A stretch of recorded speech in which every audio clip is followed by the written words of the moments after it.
Y ahora la entrevista. Seguí escuchando el Ágora en Radio Nacional. Como cada miércoles seguimos poniendo la cultura bahiense en foco, esa cultura nuestra, bahiense, golpeada por la falta de políticas para el sector, pero que por otra parte tiene una vida, un volumen muy intenso, lo mismo en lo que hace al nivel de organización de los artistas y de los y las trabajadores de la cultura. Y para seguir conociendo y entendiendo justamente a la cultura bahiense, vamos a hablar con Agustín Rodríguez, que además de ser un artista con trayectoria, reconocido, también es docente y además es consejero, ¿no?, en el Consejo Cultural Consultivo en representación de las artes plásticas. Agustín, ¿cómo estás? Victoria y Juan Ignacio te saludan desde el Ágora en Radio Nacional. Hola, buenas, ¿cómo les va? Bien, bien, Agustín, ¿cómo estás vos? Todo bien, todo bien. Bueno, Agustín, en primer lugar, preguntarte qué es este Consejo Cultural Consultivo, que todos lo hemos escuchado mencionar, y más en este contexto de desguace cultural que se viene viviendo hace 4 años y ahora con la pandemia que se agrava. ¿Cómo está conformado? ¿Qué funciones tiene? ¿Qué es lo que hacen ahí, Agustín? Sí, el Consejo Cultural Consultivo es un organismo que es parte de lo que es el Instituto Cultural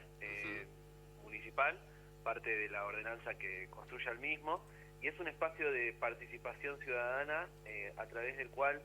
representantes de ramas de la cultura local colaboran en la realización de políticas que afectan al quehacer cultural local.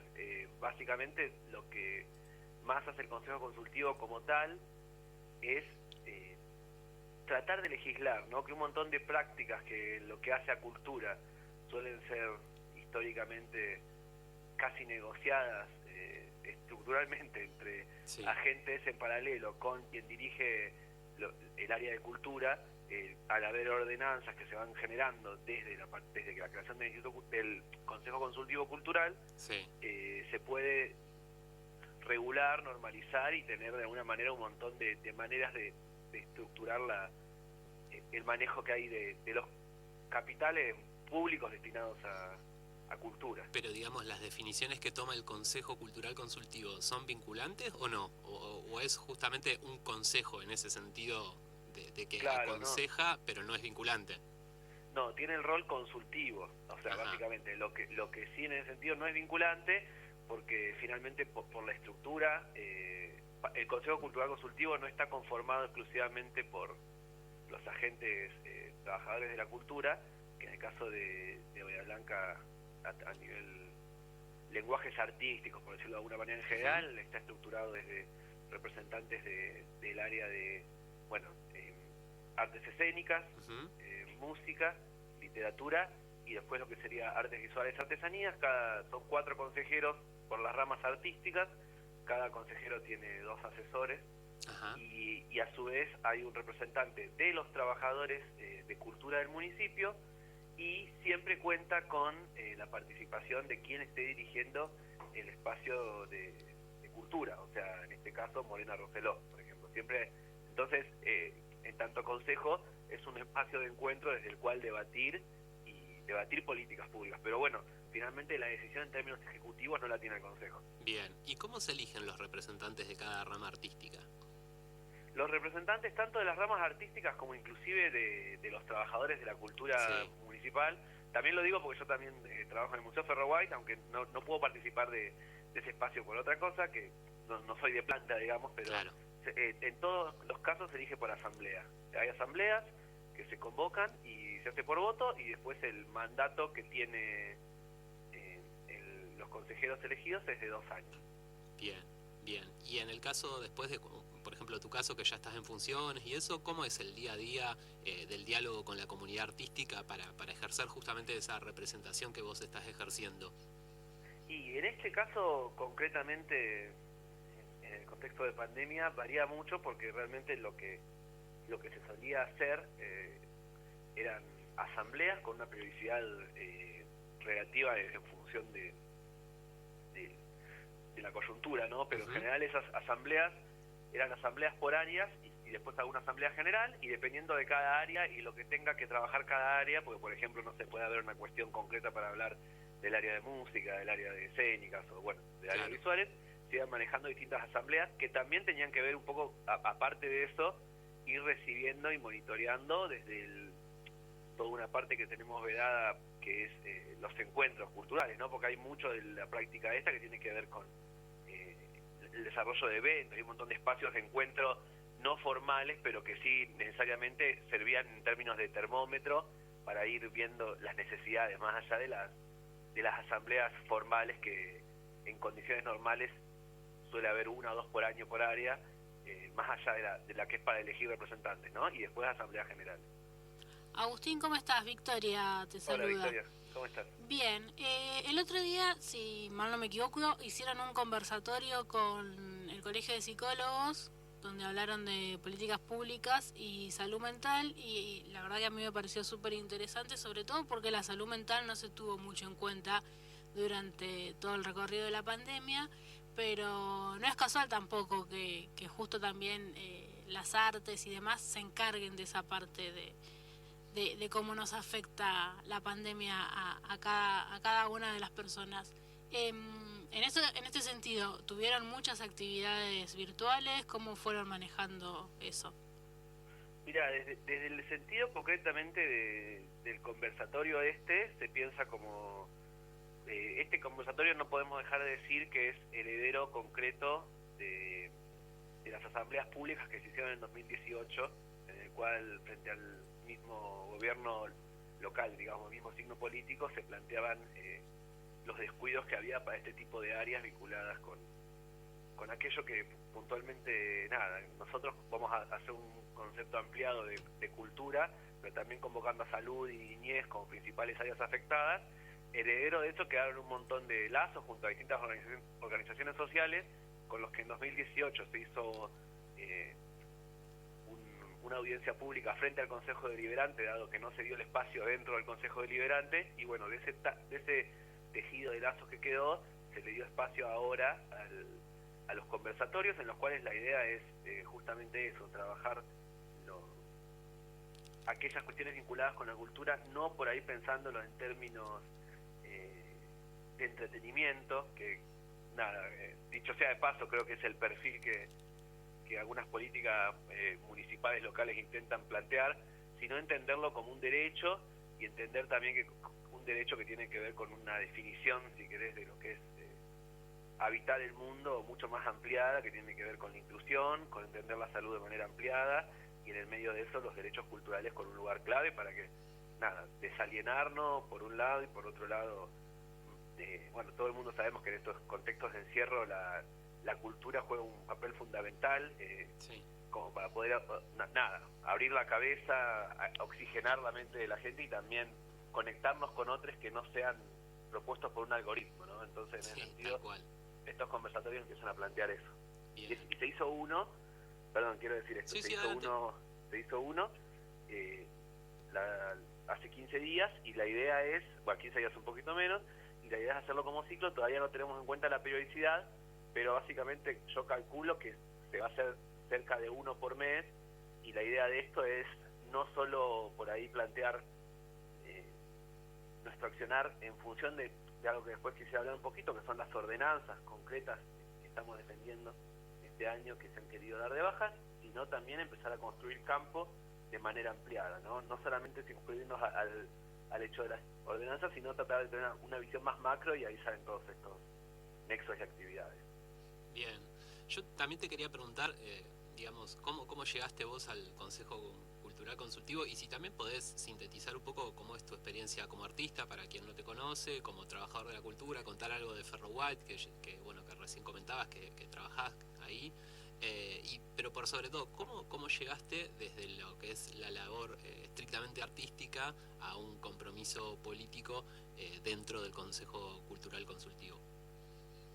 Sí, el camino parte, creo que por ahí mi tarea artística, el grosso de mi formación, en términos así formales, académicos, es en la Escuela de Artes Visuales. Uh-huh. Y ahí sí participé, en algún momento fui presidente del Centro de Estudiantes y proponíamos muchas acciones colectivas, y también artísticamente desde el independiente, siempre tratando de estar en cuestiones vinculadas con la gestión, con entender el rol que por momentos, se requería para hacer algunas prácticas, interactuar con con lo público como para, no sé, generar, no sé, habilitaciones para algunas cosas. Entonces empecé a ver que a la práctica cultural no exclusivamente como artística / catártica, sino como tratando de tener roles concretamente en la sociedad, intentando, no sé, desde lo que parece muy sencillo o superficial, que es escribir una fundamentación para un proyecto en el cual la catarsis individual es como un argumento bastante débil cuando uno quiere empezar a pensar el arte en lo público. Entonces, desde ese espacio del centro de estudiantes empezamos a pensar a las artes visuales, que son muy individuales en un punto, por un lado mucho más desde lo colectivo, y después también tuve la suerte de hacer un postítulo en arte público en la misma escuela de arte que cerró, pero este postítulo mismo también, un poco cuando uno piensa arte público, es llevarlo ampliado y empezar a pensar la relación entre el arte y lo público, no exclusivamente como un lenguaje de murales y estatuas, sino toda la dinámica que ese tipo de prácticas conlleva. Y a partir de ahí, bueno, desde la gestión independiente, centro de estudiantes, siempre estuve en todas las asambleas que se fueron haciendo, inicialmente en las de área, colaborando con alguna cuestión gráfica,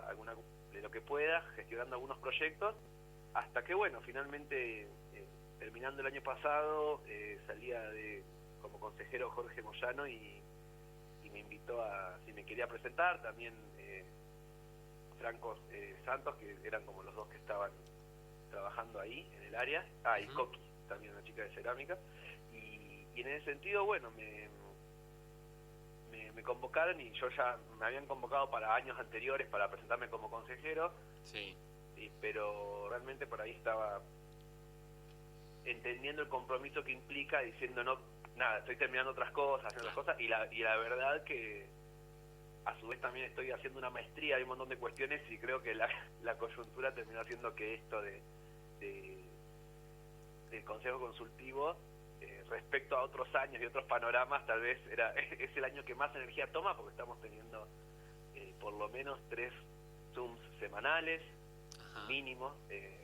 tanto con los consejeros, como con a veces algunas agrupaciones, como con algunas autoridades, como con nuestras propias áreas, ¿entiendes? Entonces es un nivel de actividad muy, muy elevado, pero que bueno, nada, creo que tengo por ahí, en este momento, a pesar del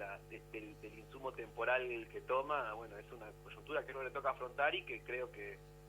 estos lugares hay que ocuparlos si uno quiere construir en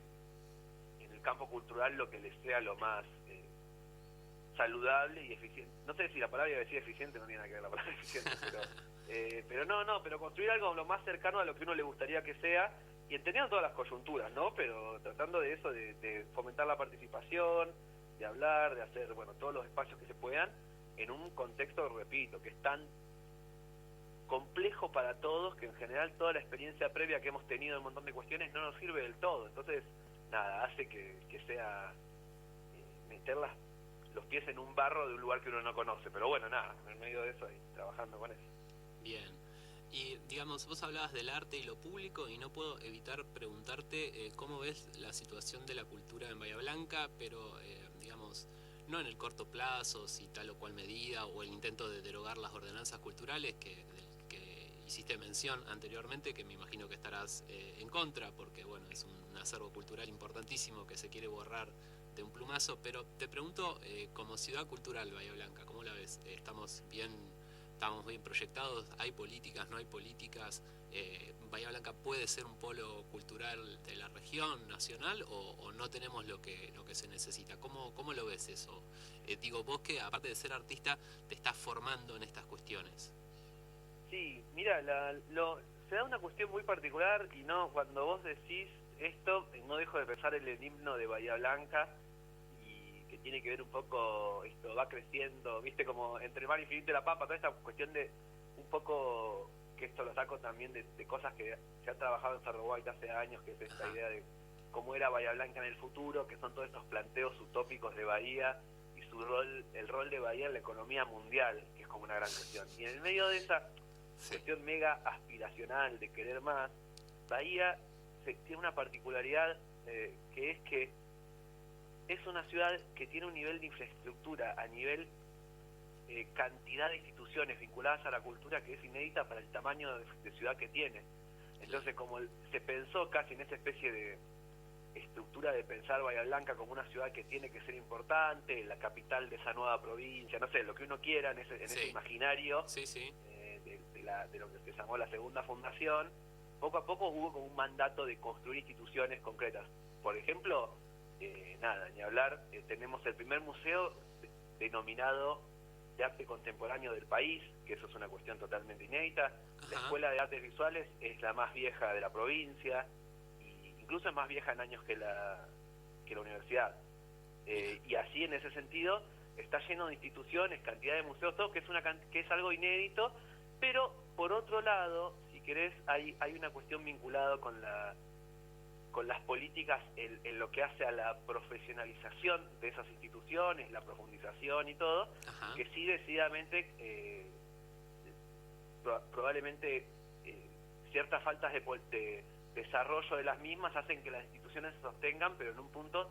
termina dependiendo más de la calidad de los integrantes de esos lugares que de una política de desarrollo de las mismas. Entonces vamos a tener instituciones muy disímiles, como, no sé, los dos museos de White, que son importantísimos en la museología, y no lo digo para ser exagerado, pero realmente en la museología internacional son casos de estudio. Y después tenemos un montón de museos u otras instituciones que están con estructuras internas que solamente es para sostener el nombre de decir hay en la ciudad tal y cual cosa, pero después en términos de desarrollo o de si que es empoderamiento institucional estamos en lugares muy débiles, porque necesariamente tanto podemos hablar a nivel de sueldos como de apuesta, como de conceptos de cultura que tienen que atravesar esas prácticas para que se vuelvan políticas, los cuales son totalmente desconectados. Creo que por momentos se tiene toda una infraestructura fascinante para la escala de ciudad que tenemos, inclusive volviendo a lo de las ordenanzas. Tuvimos hace poco un encuentro hablando con autoridades de provincia y nos decía que la actividad de provincia la actividad cultural en Buenos Aires no se había dañado tanto como en el resto del país, porque hay un montón de ordenanzas que sostienen. Y nosotros ahí en la reunión que teníamos empezamos, las distintas personas que había, a decirle las ordenanzas que había en Bahía, y no lo podían creer en términos de lo de avanzada que es como que las ordenanzas que se tienen en Bahía, que se han logrado, son inéditas a nivel nacional, inclusive, o sea, que haya espacios de participación concreta para bancar espacios independientes, eventos permanentes, un fondo municipal exclusivamente para proyectos locales, cuyo componente tiene que ver con lo que los mismos espectáculos de afuera que vienen pueden generar, como también un piso que genera el Estado. Son un montón de normativas totalmente de avanzada. Entonces creo que también entra en consonancia con lo que dije recién, que nominalmente tenemos una estructura recontra sólida, porque ahí no hay que dejar de desconocer, no hay que dejar de reconocer el valor que han tenido los distintos trabajadores de la cultura que han ido trabajando, pero lo que pasa que es real es que al no haber una política de Estado de desarrollo concreto de eso, va habiendo un sedimento re interesante, pero no un Estado que pueda capitalizarlo del todo en pos de la ciudad, ¿no? Entonces ahí tenemos un desacople que, bueno, ojalá en algún momento haya gente trabajando en cultura a nivel gobierno o en lugares ejecutivos en los cuales se tome dimensión de ese sedimento que se ha creado en la ciudad, que es, repito, riquísimo. Claro, porque pensaba, ¿no? Vos hablabas de un desacople en lo que es la infraestructura artística, cultural, y tenemos a través de provincia los organismos artísticos del sur, que son la orquesta, ballet, coro, después las escuelas de arte, conservatorio, artes visuales, teatro, danzas, incluso la escuela de estética, pero lo que estaría faltando sería desde las políticas municipales y de lo que es un proyecto de ciudad, hacer algo con ese acervo cultural, digamos. Sí, hasta inclusive te digo, las organizaciones que existen en Bahía tienen la tradición fuerte como para poder plantear agenda, y por ahí, si bien obviamente lo que vos decís del apoyo concreto que hay de provincia existe, es real que creo que también se tiene la tradición como para poder, bueno, cosa que yo sí lo veo por ahí a veces en los OAS concretamente, cierta a ver, lo digo sin ser separatista, ¿no? Pero autarquía, decisión, fomentar, decir, fomentemos el desarrollo de esto de acá, y en cambio, ¿hola? Sí. ¿Nos escuchás? Sí. En cambio, por ahí lo que pasa a veces es que, salvo OAS, que tiene un encargado acá concretamente, probablemente muchas de las políticas para las escuelas de arte y todo eso no parten de lo que las escuelas de arte necesitan de manera directa, ¿viste? En ese sentido creo que también, hay un poco de desarrollo, de que son instituciones con mucho tiempo, muchos estudiantes, y que tienen todo como para hacer, todo no, porque obviamente estoy hablando de cosas que faltan, así que todo no tienen, ¿no? Pero decididamente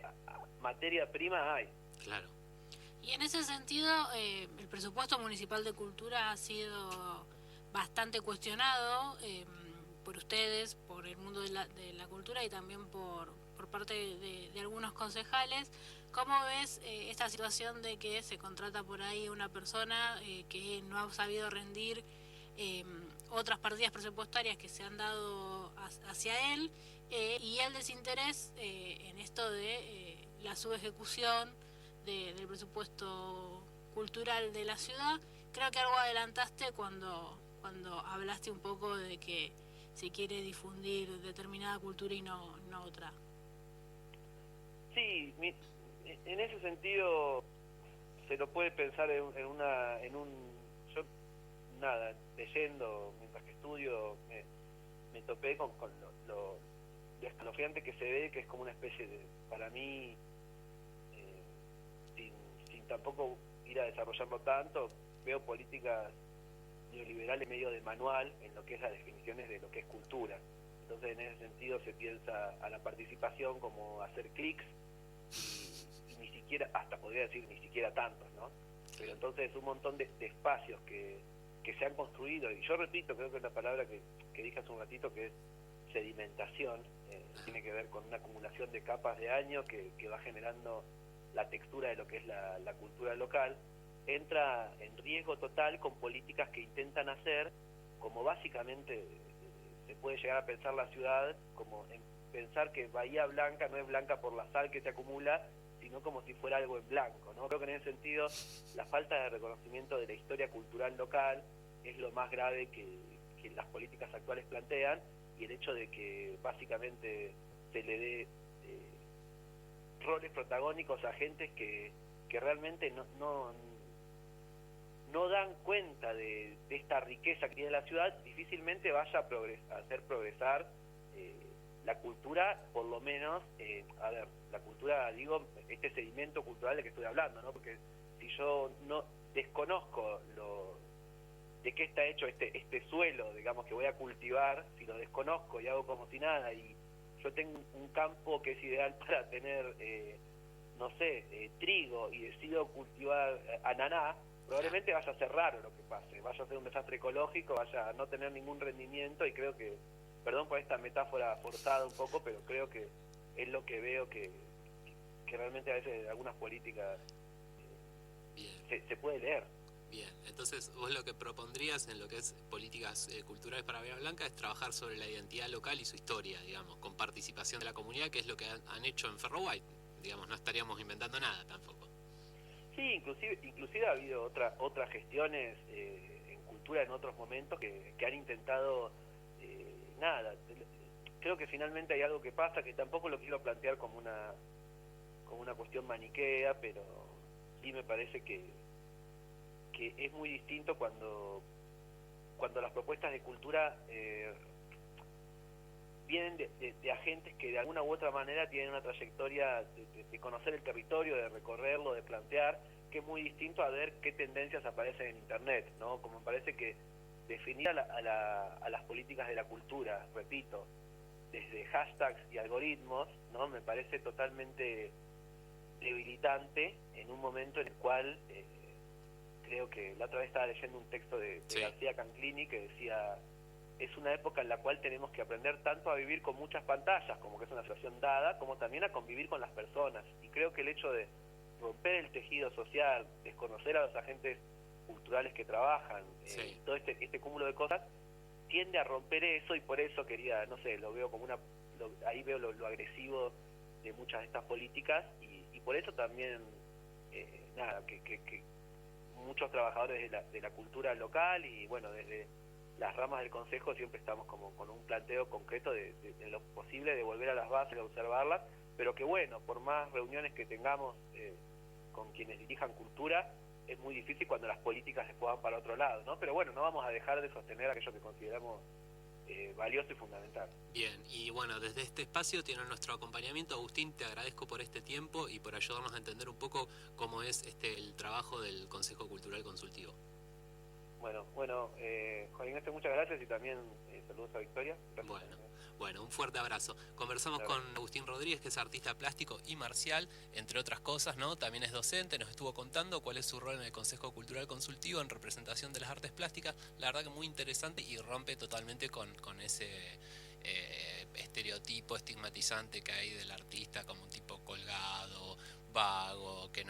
estudió arte porque no quiere estudiar, digamos, una persona que muy profesional, que se forma, que piensa, que proyecta, que le interesa la gestión y como dijo, no le interesa el arte por la catarsis, sino por hacer una construcción colectiva. Así que la verdad muy, muy enriquecedora la charla. Sí, la verdad que sí, ojalá que en algún momento se retome también desde el municipio esta visión de la cultura y no la que hoy reina, digamos. Sí,